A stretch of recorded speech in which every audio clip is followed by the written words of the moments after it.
샬롬, 하나님의 평강이 여러분의 삶과 가정에 풍성히 넘쳐나시기를 바랍니다. 오늘 읽은 본문 말씀의 중요한 구절은 하나님 사랑과 이웃 사랑입니다. 그걸 그냥 편하게 하사이사, 하나님 사랑과 이웃 사랑 이렇게 얘기할 수 있는데, 이게 기독교 말고도 유교에서도 이런 하나님 사랑과 이웃 사랑 비슷한 내용을 담고 있는 게 있습니다. 공자님께서 말씀하신 경천애인 사상입니다. 하늘을 두려워하고 이웃을 사랑하라는 개념이죠. 근데 요즘 중국의 여러 문화들 가운데 문제가 되고 있는 문화가 웨이간 문화라는 게 있습니다. 웨이간 문화가 뭐냐면, 웨이간이 우리나라 말로 방관자라고 합니다. 그러니까 근단화 사람들이 어려움에 처해 있어도 잘 돕지 않는다고 합니다. 그 이유가 뭐냐면 도와주었다가 오히려 손해본 경우들이 많았기 때문이래요. 그게 여러 차례로 학습되다 보니까 도와주면 오히려 손해본다. 우리나라 말처럼 사람 물에 빠진 사람 구해줬더니 보따리 내놓으라 한다 하는 형식이었죠. 대표적인 예가 어떤 지나가던 사람이 할머니가 넘어져서 크게 다치신 걸 보고 도와드렸는데, 그 할머니가 저 사람이 나를 밀어서 넘어졌다 그래갖고 법원에서 벌금 400만 원이 넘는 벌금을 물게 되었다고 그래요. 그래서 안 도와주는 게 더 차라리 낫다. 이래서 요즘 유튜브 시대니까 유튜브가 실험을 한번 해봤답니다. 연기자 2명을 고용해서 성추행하는 걸 했는데, 엘리베이터 안에서 그걸 보고 도와주는 사람이 있는가를 찾은 건데, 거의 대부분이 못 본 척하고 얼른 내려서 딴 데로 가버리고 이러고 도와주질 않는다고 그래요. 그래서 이 외관 문화가 심각하다고 합니다. 그런데 뭐 어떤 사람들 얘기로는 그 중국이라는 나라가 원래 단일 민족이 아니고 여러 나라의 침략에 의해서 이루어진 국가죠. 우리 한국과는 다르게 일본이 우리나라를 침략해 왔을 때 일본 문화랑 우리 문화랑 가장 적대적으로 달랐던 게 뭐냐면, 일본은 수장을 딱 치면, 대표를 치면 그 밑에 있는 사람들이 다 할복을 하거나 항복을 하거나 둘 중에 하나를 했대요. 근데 우리나라는 대표를 딱 치면 밑에서 밀란이 일어난다는 거죠. 이거를 일으킨다는 겁니다. 근데 중국은 아예 관심을 안 는데요. 어차피 한 나라가 다스릴 때가 있고 명나라가 다스릴 때가 있고 이렇게 여러 좀 민족보다 다르니까 세금 적게 때리는 정부가 좋다고, 그냥 자기네들한테 세금만 적게 물리면 된다고 생각하고 관심을 안 뒀다고 그럽니다. 그런 문화가 남아 있어서 나에게 피해만 되지 않으면 상관없다는 식으로 살았던 문화 때문에 이런 일이 벌어졌다고 생각한다는데, 그러니까 시대가 지구촌화돼서 이제 SNS로 여러 세계 문화를 받아들이다 보니까 젊은이들 사이에서 외관 문화는 잘못된 거고 개선해야 될 문화라는 인식이 좀 많이 퍼지고 있다고는 합니다. 그러나 오늘 본문에서도 이 하나님께서 예수님께서 바리새인들과 논쟁을 벌이는 과정에 큰 계명, 가장 큰 계명이 무엇인지에 대한 설명을 하시면서 하사이사, 경천애인과 그 뜻이 비슷한 하나님 사랑과 이웃 사랑에 대한 이야기를 해줬습니다. 여러분 가만히 생각해 보시면 법이라고 하는 것은 그냥 이거 해야 돼라고 하는 도덕관념과는 좀 다른 겁니다. 달리 얘기해서 여러분, 우리가 원수를 미워하는 거 벌금 무나요, 안 무나요? 안 물어요. 감옥에 가나요, 안 가나요? 안 가요. 근데 원수를 미워하면 됩니까, 안 됩니까? 안 되죠. 안 되나? 미워하는데. 달리 얘기해서 남편을 미워하면 됩니까, 안 됩니까?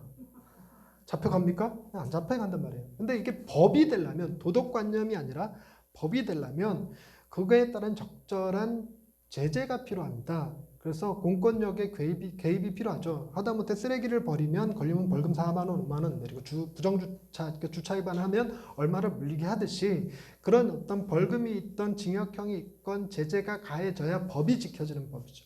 그런데 이스라엘에겐 가장 큰 계명이 하나님 사랑과 이웃 사랑이다라고 말해놓고 그걸 법이다라고 말해놨는데, 그걸 뭐 어떻게 지키게 할 것이냐는 문제가 있죠. 근데 그것이 시대적으로 좀 어려웠다고 느껴지는 게 뭐냐면, 당시 이스라엘이 지금 자치국가가 아니죠. 독립국가가 아니고 로마에 의해서 지배받고 있는 사회였습니다. 그러니까 종교법이 특정한 어떤 제재를 갖기는 쉽지 않은 상황이기도 하고, 하나님 사랑과 이웃 사랑의 이 테두리를 정하는 게 쉽지가 않아요. 그러니까 무슨 얘기냐면, 주의를 빠지면 얼마, 이웃 사람들의 물건을 훔치면 얼마, 이런 식의 그 벌금은 정할 수 있지만 포괄적으로 정하기는 어렵습니다. 그런데 오늘 예수님의 말씀은 굉장히 포괄적이에요. 하나님을 사랑하는데 어떻게 사랑이 되냐면, 주의를 지키고 예배를 빠지면 안 되고, 이거 넣었으면 좋겠는데, 지각하면 안 되고, 이런 거 넣었으면 좋겠는데, 이런 걸로 얘기하는 게 아니라 마음을 다하고 목숨을 다하고 뜻을 다해서 사랑하라는 겁니다. 여러분, 마음을 다하고 목숨을 다하고 뜻을 다한 거는 다 했는지 안 했는지 측정 불가능입니다. 생각할 수 있는 결론은 무엇밖에 없냐면 무조건 지키지 않았다는 거죠. 여러분 하나님 사랑하십니까? 저 역시 하나님 사랑합니다. 그러나 우리가 마음을 다해서 하나님을 사랑할까요? 우리 마음에 하나님이 전부일까요? 우리 마음은 분열돼 있죠. 그래서 하나님의 자리도 있지만 돈을 사랑하는 마음도 있고 자녀를 사랑하는 마음도, 명예, 직장, 다양한 것들을 사랑하는 마음들이 우리 안에 있습니다. 그러면 또 이렇게 질문할 수 있죠. 그 중에 하나님이 가장 큰가요? 그것도 확신할 수 없어요. 과연 내가 목숨을 바칠 일이 내 자녀를 구원하는 일, 먹고 사는 일이 아닌 하나님을 위한 일에 내 목숨을 바칠 수 있을까? 내가 살아가는 삶의 목적, 뜻을 세우는 것이 다른 이유가 아니라 하나님의 영광을 위해서 살아가겠습니다. 이렇게 뜻을 정하는 게 가능할까? 그리고 이것을 측정해서 지켰네, 못 지켰네, 벌금 매길 수 있을까? 그렇지 않아요. 어렵단 말이에요. 그런데 두 번째는 더 어렵죠. 여러분, 저 같은 사람은 하나님 사랑합니다. 상대적으로 여러분보다 낫습니다. 이렇게 말할 수 있을지 몰라도 두 번째에선 부딪혀요. 내 이웃을 사랑하라. 과연 이웃을 사랑하고 있을까? 어렵습니다. 내 이웃을 사랑하는데 이런 생각이 들죠. 괴롭히지만 않으면 사랑하는 거 아니야? 이 정도 선이지. 내가 이웃을 사기치지 않는 것 정도로 만족하는 거지. 이웃의 어려움을 적극적으로 도와주고 TV만 틀었다 하면 아프리카에 어려움을 처한 아이들, 감금돼서 이렇게 살아가는 사람들, 이런 사람들의 이야기를 보면서 그런 사람들한테 마음 편하기 위해서 이렇게 전화로 10,000원, 이렇게 한 달에 10,000원 이거 하면 그런 감동이 올 때마다 10,000원 하면 몇십만 원은 계속 기부해야 되는 그런 상황인데 기부할 돈이 어딨냐 이런 느낌인 거죠. 그래 놓고는 내가 배고플 때 먹고 내가 옷이 필요할 때 옷을 사 입으면서 과연 내 이웃을 내 자신과 같이 사랑하는 거 맞냐? 아니라는 거죠. 그럼 심지어 이렇게도 표현할 수 있죠. 너는 네가 하나님을 마음과 뜻과 힘을 다해 사랑하지 못하고 네 이웃을 자신과 같이 사랑하지 못하면서 설교할 자격은 있냐? 없죠. 자격 없는 사람이 지금 여기서 설교하고 있습니다. 그런데 저는 자격이 없을지라도 여러분 어떻게 생각하시는지 모르겠는데 이 말씀을 하신 예수님은 이 말할 자격이 있는 겁니까? 저는 지금 제가 여러분들한테 하나님을 이렇게 사랑하십시오, 이웃을 이렇게 사랑하십시오 라고 말할 자격이 없어서 그게 말 안 해요. 그래서 어떻게 말하냐면 예수님께서 이렇게 말씀하셨습니다. 하나님을 사랑하고 이웃을 사랑해야 됩니다. 그것도 마음과 힘과 뜻을 다해야 되고 자기 자신을 사랑하듯이 사랑해야 합니다. 사랑하라고 말씀하셨습니다 라고는 말할 수 있죠. 왜냐하면 제가 아는 한 그분은 정말 하나님을 마음과 힘과 뜻을 다하여 사랑하셨습니다. 어느 정도냐면 하나님과 함께 계시던 분이신데 하나님이 세상에 내려가서 내가 사랑하는 백성들을 위하여 네가 십자가에 죽어야 되겠다라고 말씀하신 것을 순종하기 위해서, 즉 십자가에 죽기까지 순종하실 정도로 하나님의 뜻을 성실하게 수행하셨습니다. 목숨을 바쳤고 뜻을 바쳤고 온 마음을 다하여 하나님을 사랑하셨습니다. 뿐만 아니라 그분의 그런 행위는 이웃을 사랑하는 행위와 똑같은 개념이었습니다. 하나님께서 예수 그리스도 이 땅에 내려보내셔서 하시게 했던 그 고난들, 십자가는 다 무엇 때문이었냐면 하나님의 영광을 위해서가 아니라 이 땅을 살아가는 우리들을 위한 일이었죠. 그래서 주님은 그 일을 함께 하셨습니다. 그래서 결국 이 말씀의 의미, 하나님을 사랑하고 이웃을 사랑하고 하는 이것들은 이웃을 사랑하되 자기 자신을 사랑함과 같이 사랑하라는 것은 사랑이라는 개념 하나에 하나님과 이웃과 나를 하나로 묶게 하십니다. 여러분 이게 얼마나 크게 감동적인 일이냐면 같은 가치와 존귀함을 가지고 묶어요. 단순히 같은 조야 이게 아니라 너네는 하나야 라는 개념으로 묶는 겁니다. 한 몸이야 하는 개념으로. 여러분 하나님과 우리가 하나 된다는 거 어마어마한 축복입니다. 그런데 세상은 하나님과 나 단 둘이서 살아가는 세상이 아닙니다. 이 세상은 누구도 살아가고 있냐면 이웃과 함께 살아갑니다. 그 이웃이라는 것이 단순히 우리 가정의 울타리를 벗어난 사람들의 얘기가 아니라 나와 맞대고 있는 모든 사람들, 즉 내 아내와 부모와 자식들을 다 포함해서 이웃. 그러니까 그들과 함께 살아가는데 그들의 존재도 하나님과 같이 귀한 존재로 여기고 살아갈 수 있다면 그게 얼마나 좋겠는가 하는 것입니다.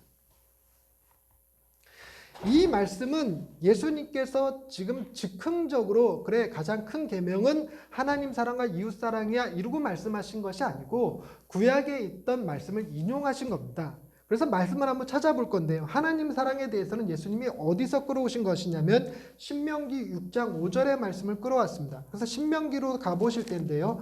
구약의 창세기, 출애굽기, 레위기, 민수기 다음이 신명기이죠. 신명기 6장에 보시면 6장 4절과 5절 말씀인데 이게 굉장히 이스라엘 사람들한테는 중요한 말씀이라서 이 말씀을 담은 통을 머리에 붙이고 손목에 차고 이 말씀을 직접 써서 문설주에 걸고 이런 일을 행합니다. 어떤 내용이냐면 이렇게 써 있습니다. 신명기 6장 4절 5절 이스라엘아 들으라 우리 하나님 여호와는 오직 유일한 여호와시니 너는 마음을 다하고 뜻을 다하고 힘을 다하여 내 하나님 여호와를 사랑하라. 오늘 내가 내게 명하는 이 말씀을 너는 마음에 새기고 내 자녀에게 부지런히 가르치며 집에 앉았을 때든지 길을 갈 때든지 누워있을 때든지 일어날 때든지 이 말씀을 강론할 것이며 너는 또 그것을 내 손목에 메어 기호로 삼으며 내 미간에 붙여 표로 삼고 또 네 집 문설주와 바깥문에 기록할지니라 이렇게 기록해놨어요. 그래서 이 말씀을 지키느라고 이마에 붙이고 손에 차고 문설주에 붙이고 이런 일을 행한 겁니다. 그런데 왜요? 왜 그래야 되는데요? 하는 거예요. 왜 하나님을 우리가 마음을 다하고 뜻을 다하고 힘을 다해서 사랑해야 되는데요? 라는 의심이 들 법하죠. 근데 여러분 신명기를 가만히 생각해 보면 이때는 지금 이스라엘이 어떤 상태였냐면 아직 나라가 없이 광야에서 떠돌던 때입니다. 이집트에서 모세를 지도자로 삼아서 출애굽 탈출하기는 했지만 그러나 자기 나라가 있어서 갈 곳이 있는 건 아니에요. 구름기둥과 불기둥을 따라서 하나님이 가라시는 곳으로 지금 순종하며 가고 있는데 막상 가봤더니 아낙 자손이라고 하는 기골이 장대한 사람들이 이미 그 땅에 살고 있어요. 그들뿐만이 아니라 7 족속이 살고 있습니다. 그냥 단순히 가면 얻을 수 있는 땅이 아니라 그들과 싸워야 돼요. 그런데 이스라엘 사람들이 애굽 땅에 있으면서 군사훈련 받은 사람들이 아니고 광야 생활하면서 거기서 제식훈련, 열병훈련 이런 거 한 사람들이 아닙니다. 그리고 여러분 전쟁이라는 것이 남자들만 이렇게 딱 나가서 전쟁을 치러도 이렇게 이길까 말까 하는데 지금 우리 진영에 누구 있냐면 애들도 있고 여자들도 있고 그러니까 지켜야 될 게 너무 많아요. 이런 상태로 어떻게 전쟁을 합니까? 그런데다가 전쟁이라는 것이 군수물자뿐만 아니라 음식, 식량물자도 제공이 돼야 돼요. 그렇지 않으면 싸움을 할 수가 없어요. 근데 광야에서 뭐 떠돌아다니는 사람들 광야에 먹을 게 어디 있습니까? 그러니까 그런 사람들에게 이 말씀이 주어졌는데 이 말씀에 앞서서 6장 1절 말씀 보시면 이렇게 써 있습니다. 이는 곧 너희의 하나님 여호와께서 너희에게 가르치라고 명하신 명령과 규례와 법도라 너희가 건너가서 차지할 땅에서 행할 것이니. 그 무슨 얘기냐면 지금 광야를 살아가면서 니네들 집 없잖아. 집도 없는데 지금 물서추에다가 붙이라는 얘기가 아니고 지금 광야를 뺑뺑 돌고 있는데 그 상황에서 학교를 세워갖고 애들을 가르쳐라 이런 얘기가 아니고 이걸 지금 어디서 지키라는 얘기냐면 니네가 가서 차지할 땅, 내가 너희에게 줄 그 땅, 그곳에서 나라를 세우게 되거든. 거기서 행하라. 니네 집에서 행하라. 이런 얘기예요. 여러분 집도 없는 사람들한테 집이 있을 거라는 약속이고 나라도 없이 떠드는 사람들에게 나라를 주겠다는 약속입니다. 그런 일이 벌어진다면 여러분 그런 일이 벌어지게 한다면 얼마나 좋겠습니까? 정말 마음과 뜻과 힘을 다해서 사랑할 만하지 않겠습니까? 여러분 너무너무 힘들고 돈이 없어서 애 치료도 못하고 있는데 어떤 사람이 치료비도 해결해주고 필요하면 신장 기증도 해주고 그리고 먹고 살 수 있는 집도 주고 남편 직장도 마련해주고 이러고 한 다음에 그런 다음에 나 좀 사랑해 주셔. 그런데 그 사람 사랑 안 하기가 쉽지 않아요. 평생 은인이죠, 은인. 마음에서부터 감동적으로 사랑이 나올 법도 합니다. 그러니까 하나님이 그냥 사랑하라는 게 아니라 사랑할 수밖에 없는 조건을 만들어 주시고 그러고 하라는 거죠. 이웃사랑에 관해서는 레위기 19장 18절 말씀을 인용한 겁니다. 레위기 19장 18절 말씀 보십시다. 레위기 19장 18절 17절 18절 두 절입니다. 읽어드리겠습니다. 너는 네 형제를 마음으로 미워하지 말며 네 이웃을 반드시 견책하라. 그러면 네가 그에 대하여 죄를 담당하지 아니하리라. 원수를 갚지 말며 동포를 원망하지 말며 내 이웃 사랑하기를 네 자신과 같이 사랑하라. 나는 여호와이니라. 여러분, 레위기는 신명기랑 같은 시대에 쓰여진 책입니다. 즉 같은 시대의 똑같은 환경 속에서 똑같은 조건 하에 주어진 말씀이에요. 그러니까 이들은 하나님께서 약속하신 땅을 향해서 나아가고 있는 것이고 하나님께서 그 땅을 차지하게 해 주실 거예요. 그래서 집이 생길 거예요. 그리고 일할 수 있는 농가 밭이 생길 것입니다. 포도원이 생길 거예요. 그런 조건 하에서 주어진 말씀입니다. 그러니까 여러분, 우리도 그런 얘기하죠. 정은 어디서 나온다? 인심은 어디서 나온다?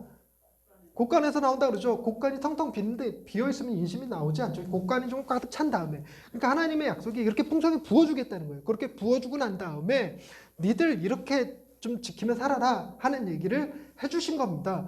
여러분, 우리 그런 생각 하잖아요. 내가 지금 가난하지만 내가 돈이 좀 많이 생기면 우리 자식들 입에 새끼 집어넣어 줄 수 있게 된다면, 그렇게 된다면 나 다른 사람 얼마든지 도울 수 있습니다 라고 말하는 거가 비슷한 거예요.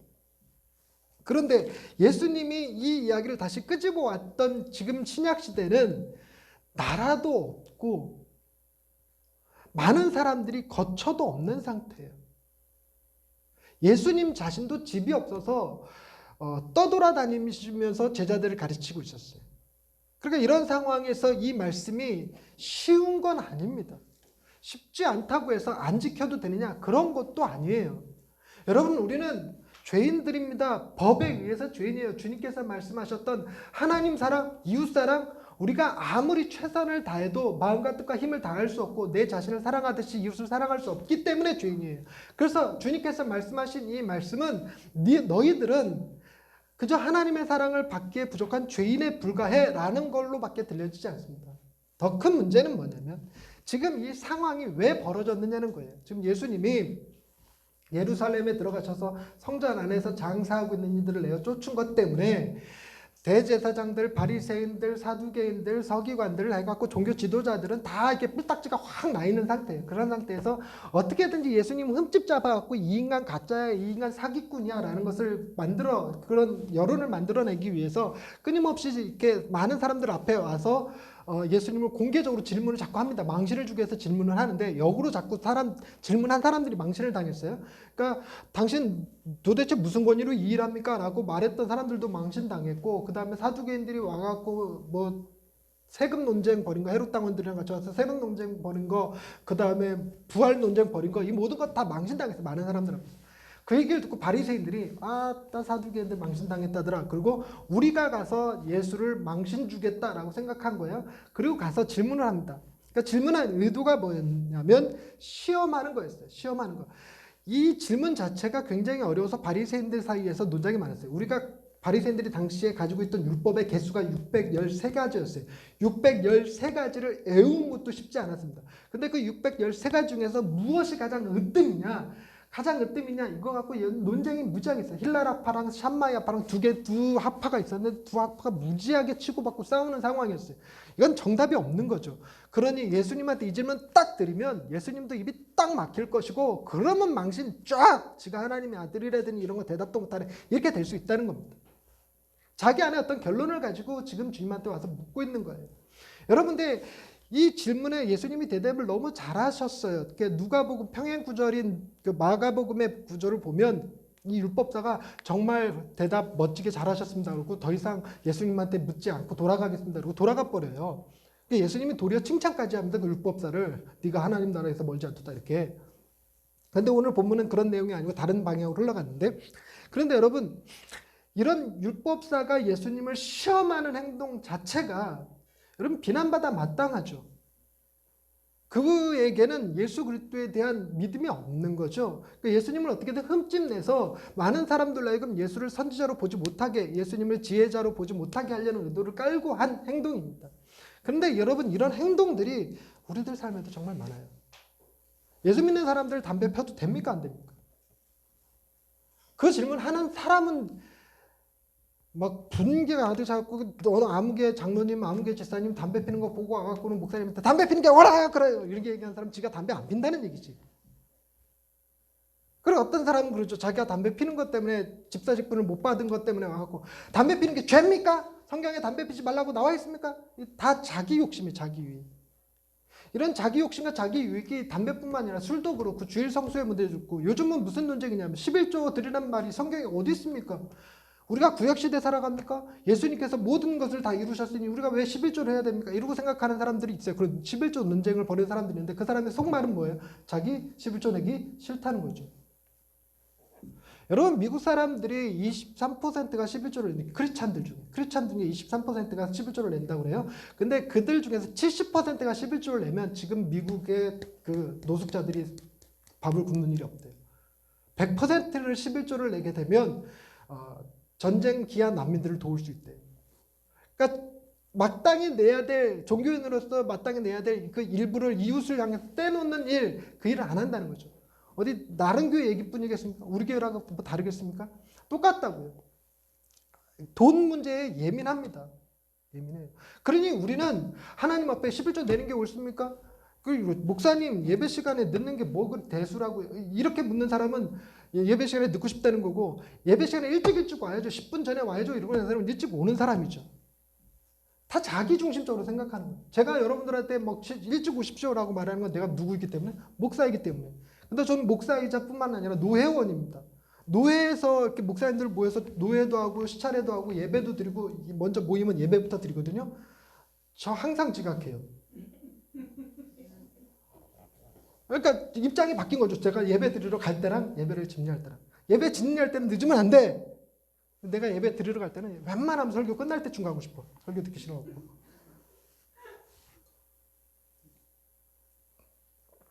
이런 제가 무슨 자격을 가지고 여러분들한테 이거 지켜야 된다라고 말할 수 있겠습니까?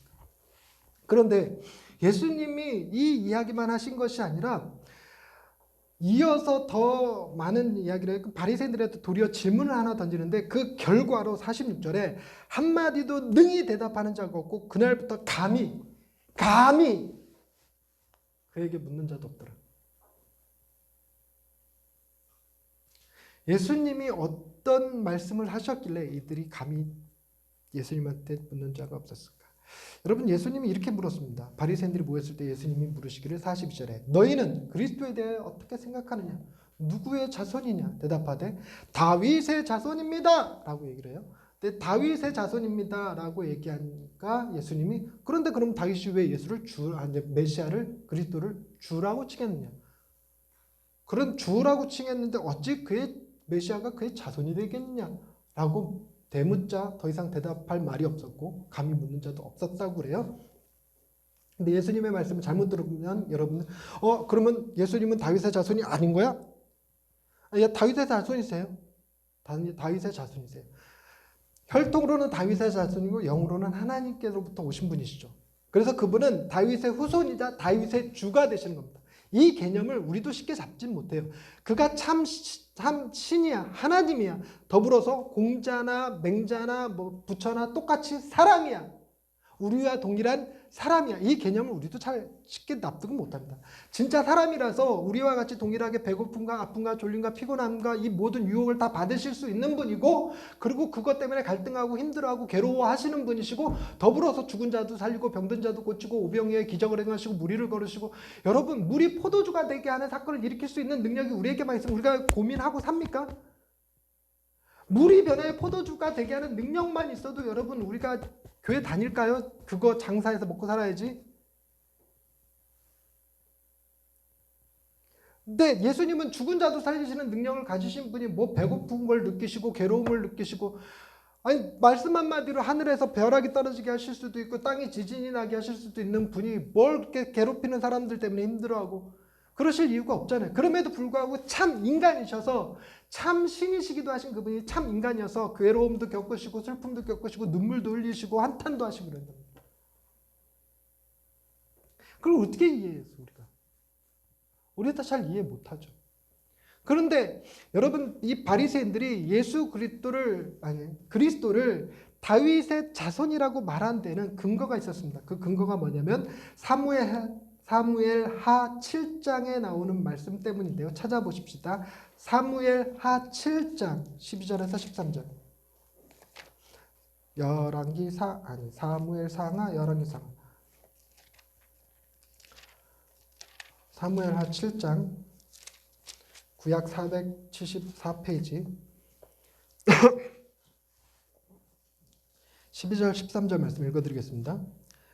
하나님이 나단을 통해서 다윗 왕에게 지금 말씀하고 계시는 내용입니다. 네 수완이 차서 네 조상들과 함께 누울 때에 내가 너의 몸에서 너의 씨를 너의 뒤에 세워 그의 나라를 견고하게 하리라. 그는 내 이름을 위하여 집을 건축할 것이요 나는 그의 나라 왕 위를 영원히 견고하게 하리라 라고 말씀하셨습니다. 이게 다윗 언약이라는 겁니다. 이스라엘 사람들이 붙들고 있었던 언약의 말씀이죠. 그래서 그들은 메시아가 어떤 존재로 올 거라고 생각했냐면 다윗의 자손으로 왕권을 가지고 올 거라고 여겼습니다. 그래서 그들은 늘상 어떤 사람들을 메시아라고 생각했냐면 군사적 힘을 가진 사람들이 혹시나 저 사람들 중에 메시아가 있지 않을까. 그래서 로마의 압제로부터 우리나라를 독립시키고 정말 주님이 하나님이 다윗 왕에게 얘기했던 것처럼 영원한 나라 이스라엘을 다시 세워서 외세의 침략에도 끄떡없는 나라, 이런 나라를 만들어주기를 기대했어요. 그래서 그들은 메시아는 항상 다윗의 자손으로 와야 한다고 생각했던 겁니다. 근데 예수 그리스도께서 다윗의 자손으로 오시기는 했는데 그분에게는 뭐가 없어 보였냐면 전쟁을 치를 만한 능력이 없어 보였어요. 지극히 나약한 인간으로 보였습니다. 얼마든지 잡으면 잡을 수 있을 것 같고 죽이면 죽일 수 있을 것 같은 존재였어요. 그러니 그런 예수가 다윗의 후손으로 이 나라를 회복할 메시아로 합당해 보이지 않았습니다.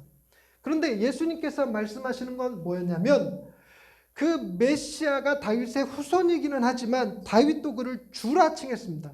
다윗도 그를 주라 칭했으면 그 메시아는, 그리스도는 다윗보다 지혜롭고 다윗보다 능력 있으며 다윗보다 더 확실한 방법으로 나라를 세우겠죠. 여러분, 예수 그리스도께서 하나님을 사랑하고 이웃을 사랑하라 말씀하셨지만 그런 나라가 어떻게 세워져야 되느냐? 더 이상 로마가 다스리는 나라 안에서는, 로마 황제가 다스리는 그 세계 속에서는 하나님을 내 마음과 뜻과 힘을 다하여 사랑하는 일, 내 이웃을 내 자신과 같이 사랑하는 일 불가능합니다. 여러분, 지금은 왕권이 무너지고 우리가 민주적으로 대통령을 뽑아서 이렇게 세운 나라입니다. 그런 대통령이 백성들의 민심을 헤아리고 복지 정책을 펴고 이렇게 하지만 그렇다고 해서 지금 이 나라가 하나님을 사랑하고 이웃을 사랑하기에 좋은 나라일까요? 아니라는 겁니다. 여전히 먹고 살 문제에 고통당하고 있고 끊임없이 사기치고 그런 법을 이용해서 악한 짓 하는 사람들이 정치인들 중에도 있고 경제인들 중에서 세금 포탈하고 가짜 영수증 만들고 이런 일들이 비일비재하고 국제 정세에서 사기치는 사람들, 미국의 패권, 중국의 물량주의 이런 것들이 끊임없이 괴롭히고 있는 사회에서 이웃을 내 몸과 같이 사랑하는 일이 어떻게 가능합니까? 그래서 어떤 나라가 되어야 되느냐면 하나님이 친히 통치하시는 나라. 그래서 주님은 다윗에게 하나님께서 약속하셨던 그 영원한 왕위를 가지고 오실, 왕권을 가지고 오실 진짜 왕으로 등극하셔야지만, 그분이 왕이 되셔야지만, 그 나라가 되어야지만 그 나라 안에서 비로소 뭐가 가능해지냐? 하나님 사랑과 이웃 사랑이 가능해진다는 겁니다. 그러나 놀랍게도 그 왕위를 가지신 분이 사람들로 하여금, 당신의 백성들로 하여금 하나님을 사랑하게 하고 이웃을 사랑하게 하는 방식이 법을 강력하게 시행하고 이를 어기는 자들을 강력하게 처단하고 이런 형태가 아니었다는 것입니다. 그분은 하나님을 사랑하지도 못하고 이웃을 사랑하지도 못하는 우리들을 위해서 각자 자신의 유익만을 추구하며 이래도 됩니까? 저래도 됩니까? 따지기만 할 줄 아는 그런 우리들을 위해서 친히 십자가에 달려 죽으시고 부활하신 분이세요. 그리고 나서 그 주님이 하나님을 사랑하고 이웃을 사랑하셔서 받으셨어야 될 상급을 우리에게 내어주신 분이세요. 그래서 우리는 하나님을 제대로 사랑하지 못했고 이웃을 전혀 사랑하지 못했음에도 불구하고 우리에게 예비되어진 그 나라 안에서의 상급은 하나님을 사랑한 자들이, 이웃을 정말 자신과 같이 사랑한 자들이 받을 그 상을 받게 될 거라는 거예요. 오로지 뭐 때문에? 예수 그리스도께서 나를 위해서 행하신 일 때문에. 그러니 우리는 우리 안에서 두려움이 아니라 오히려 담대함으로, 감사함으로, 감격으로 하나님을 더 사랑하게 되고 이웃을 더 사랑하게 되고 예수 그리스도가 너무 좋아서 그분이 사셨던 삶의 모습을 따라하고 싶은 거예요. 나도 하나님을 위해서 살고 싶다. 나도 내 이웃을 위하여 내 것을 헌신하며 살고 싶다라는 마음의 욕심이 생기게 해주시는 방식으로 그 나라를 이루고 계십니다. 그래서 그 나라가 지금 오고 있는 중이에요. 지금 이 나라, 이 땅에 온전히 실현되지는 않았습니다. 그러나 많은 사람들이 머지않아 곧 온대요. 이미 주님께서 약속하신 그 나라가 오겠다라고 약속한 2000년이 세월이 흘렀습니다. 사람들이 시간이 흐름을수록 계속 세기말 이러면서 곧 주님 오신다 그랬는데 정말로 주님이 오실 것 같지는 않지만 오셨으면 좋겠어요. 오셨으면 좋겠어요. 제가 이 말씀을 준비하면서 그래, 이런 나라가 돼야지. 하나님을 사랑하고 이웃을 사랑하고 하나님과 나와 이웃이 서로 다른 가치가 아니라 내가 좀 장애를 가지고 있어도 내가 조금 재능이 부족해도 전혀 하나님 앞에서 꿀리지 않고 사랑받는 자녀이고 내 이웃에 있는 사람도 그가 아무리 돈을 많이 버는 사람이라도 나랑 똑같고 그가 아무리 못난 사람이라 할지라도 나와 똑같은 관계 속에 들어갈 수만 있다면 그 나라가 얼마나 평화롭고 얼마나 행복한 나라가 되겠습니까? 그런 나라가 온다니까요. 주님이 이미 그 왕권을 가지시고 하늘에서 당신의 믿음의 백성들, 우리들을 사용하셔서 그 나라를 조금씩 맛보게 해주시고 계시고 그 나라를 조금씩 이루게 해주세요. 여러분, 교회라는 이 단체가 그런 모임의 향을 조금 느낄 수 있죠. 완벽하지는 않지만 여러분, 여러분의 학력을 제가 따지기를 합니까? 재산을 따지기를 합니까? 차 종류를 따지기를 합니까? 나는 뭐밖에 안 따져? 예배 시간에 늦었나 안 늦었나 이것만 따지는 얼마나 공평한, 행복한, 여러분들도 하나님 사랑하시죠? 최소한 이 시간만큼은 내 마음과 뜻과 힘을 다하여 정말 하나님 사랑합니다. 내 옆에 있는 사람 내가 내 자신과 같이 사랑합니다. 자리가 좀 부족하면 내가 얼마든지 자리 양보할 수 있습니다. 이분들이 배가 고프면 내가 얼마든지 음식을 준비해서 함께 나눌 용의가 있습니다. 우리 안에서 누가 좀 가난하거든 도울 수 있고 우리 안에서 누군가 병원비가 부족하면 우리가 다 해결해 줄 수 있습니다. 도와줄 수 있고 얻어다 주고 하다못해 내 재산이라도 나눠줄 수 있고. 주여, 목사님이 책을 쓰면 좀 읽고 목사님이 TV에 나오면 좀 봐주고. 아멘. 주여, 우리 교회가 제대로 된 교회 맞나? 목사부터 이렇게 흥분해갖고. 그런데 제가 이 나라를 기다리는 이유가 있습니다. 저는 이 말씀을 전할 수 있지만 자격이 되었죠. 전할 수 있는 자격. 7년 공부하고 2년 연습 수련 생활하고 목사 고시를 패스하고 경력이 꽤 되는 중견 목회자이기 때문에 설교할 자격이 있습니다. 그러나 전달할 수만 있지 여러분들한테 하나님 사랑하셔야 됩니다. 이웃 사랑하셔야 됩니다. 라고 예수님처럼 말할 자격은 없어요. 사실 말할 자격은 없지만 저도 이 말씀을 듣는 입장에서 주님 이게 빨리 왔으면 좋겠습니다 라고 여겨지는 것이 아까 레위기 19장 18절 말씀 때문에 다시 보십시오. 레위기 19장 17절 18절.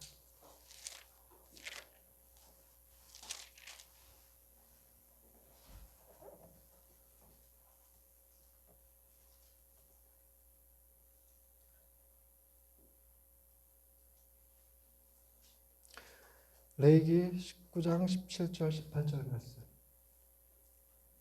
한 목소리를 읽어보겠습니다. 시작.